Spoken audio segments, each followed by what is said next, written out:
Than 3 months to the People's Democratic Party's much-anticipated national convention in Ibadan on November 15, the storm clouds appear to be gathering once again. The camp of the FCT Minister, Nyesom Wike, has tabled a hard-hitting 6-point demand. The demands range from fresh congresses in Ebonyi and Anambra to halting microzoning and ensuring that the national chairmanship stays in the North Central. They say non-compliance to these demands would invalidate the entire convention.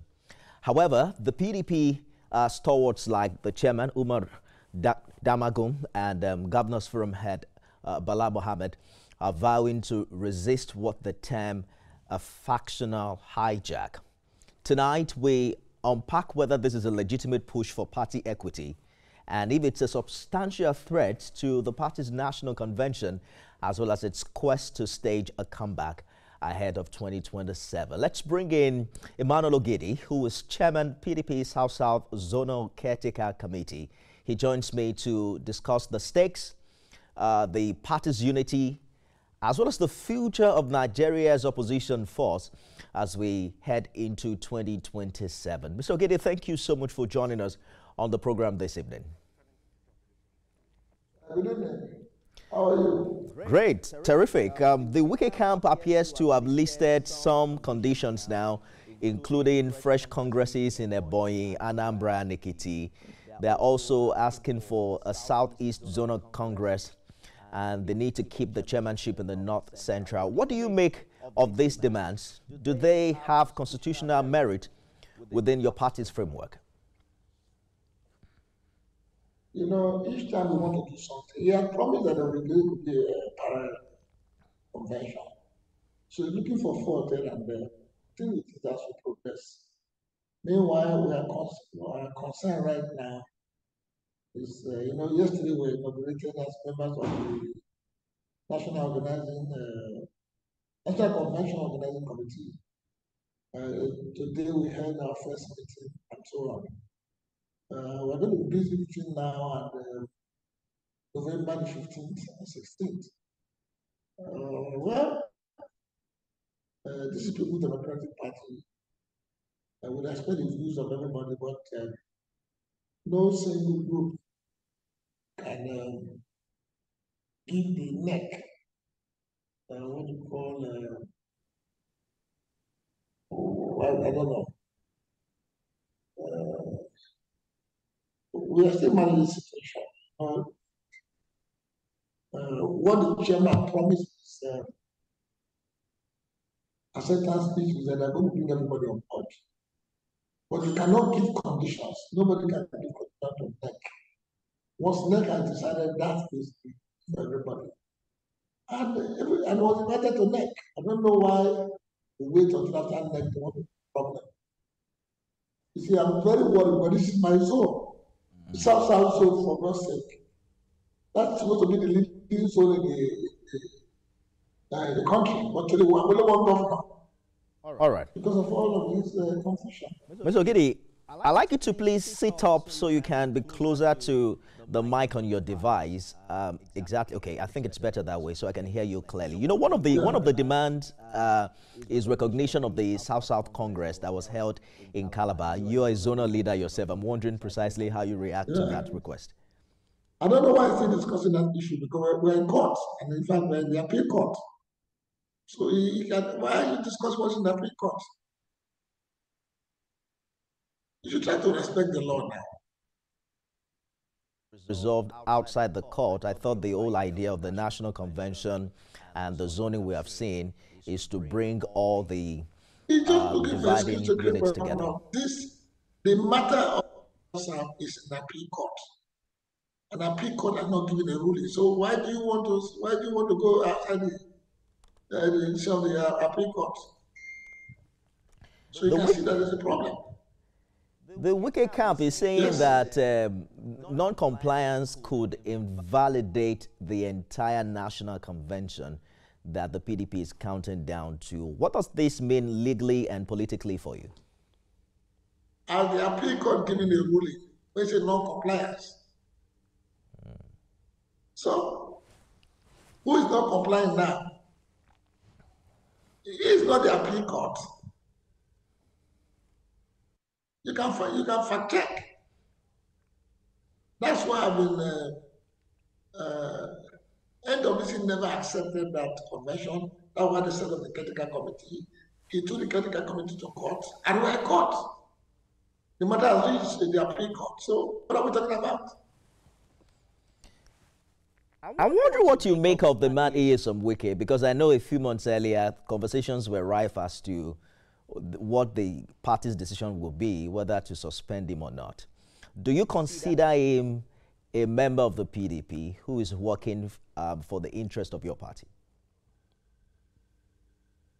He has benefited so much from the party. It's unfortunate he's going through this route. That's my comment for now. I'm not sure I heard you clearly, Mr. Ogidi. I said he has benefited so much from the party. So I don't know why he wants the party to fail. I don't know why, as a PDP man, he's supporting the APC. You think he's supporting the ruling party? He mentioned that he won his local government in the just concluded River State local government election, and that he's still very much with the PDP. Many have also made reference to his electoral value, especially when you look at that group that released the communique. Many of them are former governors. Do you think the PDP can survive without them counting down to 2027? He said River State is his territory. And we have 23 local governments in River State. He won 3. APC won the rest. What does that tell you? He's trying to derail the democracy with the aid of APC. They want to derail the democracy. It's not about PDP now. He's trying to derail democracy. It's a very serious matter. The matter should not be taken lightly. Because APC is on the verge of destroying democracy. If you're alleging anti-party activity, why have you not suspended him as a party? Well, watch very soon. You will hear the results. Are you saying that the PDP is planning to suspend Nyesom Wike? We are not talking about which Wike alone. For every person who has disbanded the party, we dealt with. Is that part of the plans ahead of this national convention? This national convention, the plan is separate. We have a disciplinary committee looking into all of this. Because earlier this year you mentioned that the idea of zoning the presidency to the south is going to further unite the party. But these disputes are reopening old wounds. Do you think zoning has truly healed the PDP? Any way you take the presidency to, there will be talks. But the truth of the matter is that we are People's Democratic Party, and we are feeling the force of the force of people want into the zone to the south. That's why we have done that. You've also spoken about reviving the PDP in Delta and across the South-South. You remember what happened earlier this year where the entire structure collapsed and joined the ruling All Progressives Congress. Does this crisis strengthen or weaken your efforts on the ground, especially given that former Governor Wike is from the region, but he appears to be at odds with the mainstream PDP? Well, it's an assignment by APC to destroy PDP in the South-South. But we'll not allow that to happen. And that was why I was brought back. Don't forget, I was the chairman before this time. So when the governor saw that things were going bad, they now brought me. And part of my job is to ensure that all the states we lost will get it back by the next election. And I'm working hard on that, including Delta State, my state. Let's take a short break and we'll be back to exploring more angles to this conversation. Stay with us, everyone. Thank you for staying with us, everyone. Mr. Emmanuel Ogidi is the chairman, PDP South-South Zonal Caretaker Committee. Thank you for staying the course on the program. You know, your party, Mr. Ogidi, has over a while debated possible sanctions against former Governor Wike over alleged anti-party activities. You mentioned earlier that there are plans in that regard. I was thinking we could get some clarity as to what you meant, because now it does seem that if you believe that discipline is necessary at this point, how do you marry that with your quest for reconciliation? Which one takes precedence, and what should we expect to see in the coming days? Reconciliation takes precedence, actually. But when you can no longer reconcile, what do? You have to win the big stick. So we're not giving up on it yet. We're still working hard. So that's what I'm saying. And the National Convention Committee has been empowered to also continue to do dialogue. So in this regard, are you saying that reconciliation is still possible with former Governor Wike and his camp? Yes, of course, reconciliation is still possible. But you don't seem to agree with anything on his list of demands.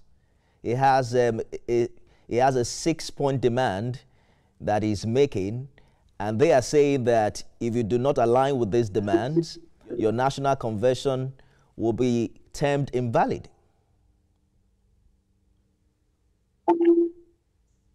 Yeah, we know you said about those demands. Yes, we agree, but we'll do what is necessary.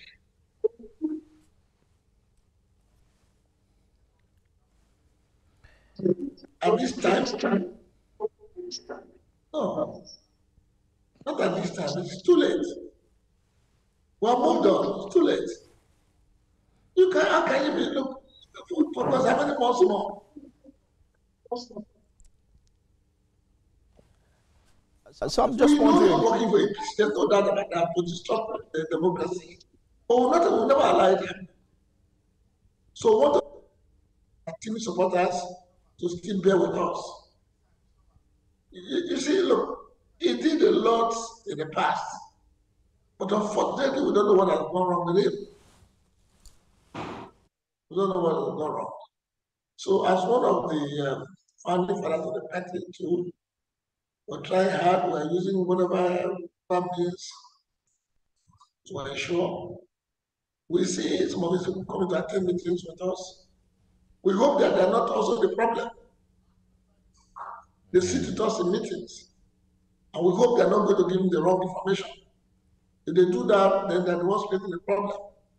But as far as we're concerned, PDP wants to take over government, and we're doing everything to ensure to take over this government. The concern also is, how do you work with them if you don't trust them? I mean, you can't even trust them with PDP information because you're not sure whether they will share it with APC. They enter the meeting with us.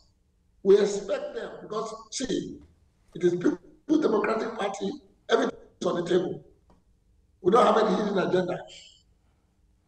So, we're not spoiling anybody. We are organizing the party the way it should be organized. INEC was present in the last NEC meeting. So what are we talking about? Our meeting is not secret. So you are insisting that this November convention is sacrosanct, but from your vantage point, what concrete steps are being taken to ensure it goes ahead smoothly and not derailed by what seems a factional dispute? Good. Yesterday, after the inauguration, we had our first meeting today. We are trying to set up subcommittees, and these subcommittees will now start working. And I'm very sure by the time it gets to October, most of them will now relocate to Ibadan. So, we're okay with that, with the plans. You know, Nigerians are watching closely, and they're saying if the PDP cannot manage internal democracy, how can it credibly present itself as an alternative government come 2027? How do you respond to critics who say your party is too divided to be taken seriously? And we're happy about that. PDP is one of the oldest parties in the country. It's a local tree. And it's a father. All these people talking today, they're all offshoots from PDP. And we have to be very careful. You see, we don't want to lose anybody. Everybody is very important. We don't want to lose anybody. Very important. It is only where we see it is absolutely difficult. Then can we send away? But they're not gotten to that stage yet. That's why we're doing what we're doing. It looks like we're getting to that stage now because Wike and his camp is saying if you don't agree with this demand, your convention is not valid. When we get to that stage, you see the action we'll take. Are we going to see another round of cases in court as an aftermath of this convention? The Supreme Court is clear on it. It's a party affair. And as long as we follow the rules of our party, there is no problem. That's why we're doing what we're doing. We are following our rules. And nobody can stampede us. The moment we follow our rules, we're good to go. It must be a very difficult time for you personally, given what has happened in Delta, which is your constituency. The governor moved alongside the former governor and what seems an entire PDP structure. What are you doing? How are you building back? You see, when I went back home to start headhunting for those that will become the caretaker committee, I was amazed the people that were left behind. Those on top left, or the grassroots were there. All the grassroots needed were those that organized them. And so far, we have made a recommendation to the NWC. Very soon, the NWC will announce the caretaker committee, and then we'll drive it. The human beings are there. I'm sure you know it's not going to be as easy as you're saying it, because they say you're not used to going into an election in Delta as opposition. You've always had the power of incumbency. The power belongs to the people, not incumbency. The power belongs to the people, not incumbency. Did you see the power of the people in Lagos during the SARS? That's what I'm talking about, the power of the people. Let us so-called big wigs be very careful. The power belongs to the people. They're the ones that give us the votes, not the big wigs. So we cannot take them for granted. We have to go now, Mr. Ogidi. I'm just wondering precisely how you see these things play out. We have a communique. There's a 6-list demand coming from the Wike camp. You are insisting that this convention will happen irrespective, and you don't even seem to agree with any of the demands on the list. So what should we hope to happen in the coming days and coming weeks? What you will see eventually is the success of the convention by God's grace. That's what we see. And that is in no doubt. But what happens thereafter? Thereafter, we'll go forward to the 2027 election. Without ES on Wike, how do you intend to survive? There's nobody who's indispensable in this world. Nobody's indispensable. Please, nobody's indispensable. But it's the Democratic Party. We're talking about people. He is not the only one there. There is, for instance, those who attended that meeting. The party made him. The party made him. So you should respect the party. There is Samuel Anyanwu, who is the national secretary. There are former governors like Okeze Ikpeazu, minority leader of the House of Representatives, Kingsley Chinda. There are also stakeholders in Rivers State, including Ayofayoshe, former governor of Ekiti, and former governor in Enugu. How do you move ahead with all of these political giants? Do you want me to also list our outside? This convention Accreditation, we have at 3,000. How many have we called now? How many have we called? I don't want to call ourselves. You've been seeing it in the news. So there's no point. Precisely, you're saying that the PDP can do without these persons, right? We want to try as much as possible. But if they don't want to come, what do? You have to move on. Yes, we have to move it. They don't want to come back. But that would largely be a depleted PDP, because apart from these individuals, there are those who have moved on to APC, moved on to ADC, and what have you. Let me tell you today, what we don't know is that we have been getting phone calls and people want to come back. Wow. Yes, people want to come back. They are watching how this convention will some convention. By the time we approach the convention, you see people that will come back. Are you one of those who are subscribing for Peter Obi's return to the PDP? He's free to come. He was our member. He only went to try his luck the other way. I didn't work out to West, but he came back. You think it stands a higher chance now to get the PDP's ticket in 2027, right? How would I say that? Well, at least Atiku Abubakar is not on your party's ballot, at least for now. Yeah, I think it's only Atiku Abubakar that's our candidate. These people, Democratic Party, for God's sake. I'm sure they're not hanging the wing. I'm not saying, no, don't get me, I'm not saying it's not capable. Don't get me wrong. But I'm sure there are others too. If it comes back. Once you win at the convention, we're going to support you. That's how we play our politics. Okay. Good place to leave it. The countdown is on to November 15. We'll see how it plays out, if you are able to reconcile the Wike camp or not. But we wish you all the best. Emmanuel Ogidis, Chairman, PDP South Zonal Caretaker Committee. Thank you so much for talking to us on Beyond the Headline. Thank you very much. I appreciate it. That's our show today, everyone. Remember, you can watch it again at midnight and 6 a.m. tomorrow. I am Nifemi Oguntoye.